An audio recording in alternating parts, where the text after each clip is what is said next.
አሜሪካና ኢራን ለመጀመሪያ ጊዜ ያደረጉት ድርድር ያለአንዳች ስምምነት በመጠናቀቁ ሁለቱ ሀገራት በድጋሜ በጄኔቫ ያደረጉት ድርድር ያለአንዳች ፍሬ ተደምድሟል። ቴህራን ከዋሽንግተን ጋር የሚኖራት ድርድር በኒውክሌር ፕሮግራሟ ላይ ብቻ እንዲያተኩር ብትፈልግም የትራምፕ አስተዳደር ግን የኢራን የሚሳኤል ጉዳይም የድርድሩ አካል እንዲሆን ነበር የፈለጉት። ከድርድሩ መጠናቀቅ በኋላ የኢራን የውጭ ጉዳይ ሚኒስትር አባስ ኢርጋቺ ሀገራቸው ከአሜሪካ ጋር በመሰረታዊ ነገሮች ላይ መስማማታቸውን ቢገልጹም ከአሜሪካ በኩል ምንም ነገር አለመሰማቱ ጥርጣሬን አጭሯል። ይህ በእንዲህ እንዳለ የኢራን መንፈሳዊ መሪ አያቶላ አሊ ካሃሚኒ ሀገራቸው የአሜሪካን የጦር ጀት የማስመጥ አቅም እንዳላት በመግለጽ አሜሪካ ላይ ዝተዋል። ቤተሰቦቻችን አብራችሁን ከቆያችሁ ይህንን ጉዳይ በዝርዝር የምናስደምጣችሁ ይሆናል። አብራችሁን ቆዩ።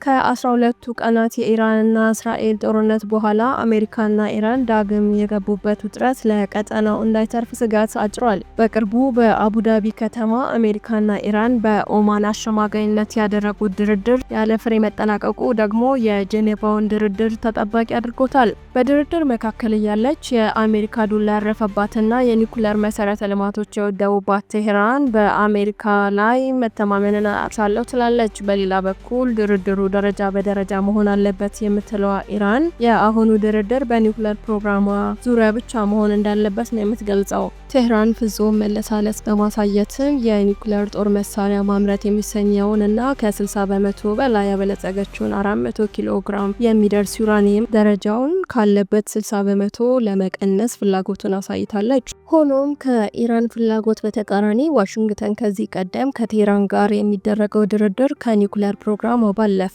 የሚሳኤሎቿንም ጉዳይ እንደሚያካትት ደጋግማ ገልጻለች። በ12ቱ ቀናት ጦርነት ወቅት በኢራን ሚሳኤሎች ጉዳት ያስተናገደችው እስራኤልም ቴህራን ያበለጸገችውን ዩራኒየም ከማስወገድ በተጨማሪ የባለስቲክ ሚሳኤሎቿ አቅም እንዲገደብ ትሻለች። የእስራኤሉ ጠቅላይ ሚኒስትር ቤንያሚን ኔታንያሁ በቅርቡ ባደረጉት ንግግር ኢራን የኒውክሌር መሰረተ ልማቶቿን ሙሉ በሙሉ ማውደምን ጨምሮ ዳግም ላለመስራት መስማማት አለባት ብለዋል። የባለስቲክ ሚሳኤሎቿን ቢሆኑ ለቀጠናው ሀገራት ስጋት ከመሆን መቆጠብ አለበት ብለዋል ጠቅላይ ሚኒስትሩ። ኢራን ለድርድር ዝግጁ መሆኗን በመጠቆም ከአሜሪካ ጋር ስምምነት ላይ ለመድረስ እየጣረች ቢሆንም ግን አሜሪካ በመካከለኛው ምስራቅ ወታደራዊ አቅሟን እያፈረጠመች መምጣቷ ሌላ ውጥረትና ስጋትን አጭሯል። የዓለማችን ግዙፉ የጦር መርከብ ጀራልድ ፎርድ ከካሪቢያን ቀጠና ወደ መካከለኛው ምስራቅ ውቅያኖስ መቅዘፍ ከጀመረ ቀናት የተቆጠሩ ሲሆን በመጪው ሰኞ መካከለኛው ምስራቅ ይደርሳል። ይህም ማለት አብርሃም ሊንከን የተሰኘችው ሌላኛው ግዙፍ የጦር ጀቶች ተሸካሚ መርከብን ሲጨምር ሁለት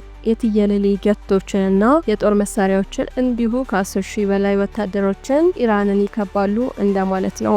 አንድ የዋይት ሀውስ ባለስልጣን ለቢቢሲ በሰጡት መረጃ አሜሪካ ከኢራን ጋር ለሳምንታት የሚቆይ ጦርነት ውስጥ ልትገባ መቻሏን በማወቅ ቅድመ ዝግጅት እያደረገች ስለመሆኗ ጠቁመዋል። በሌላ በኩል ከተደበቁበት ለመጀመሪያ ጊዜ ብቅ ብለው ንግግር ያደረጉት የኢራኑ መንፈሳዊ መሪ አያቶላ አሊ የአሜሪካን የጦር መርከቦች ለማስመጥ ዝተዋል። አያቶላ በንግግራቸው ምንም እንኳን አሜሪካን ግዙፍ የጦር መርከቦችን በቀጠናችን ብታሰማራም የእኛ ድሮኖችና ሚሳኤሎች ሰለባ ሆነው የባህር ሲሳይ ይሆናሉ ብለዋል። የኢራን የባህር ኃይልም የዓለማችን 20 በመቶ ነዳጅ የሚተላለፍበት የሆርሙዝ ሰርጥ በመዝጋት ወታደራዊ ልምምድ ማካሄዱን ቀጥሏል።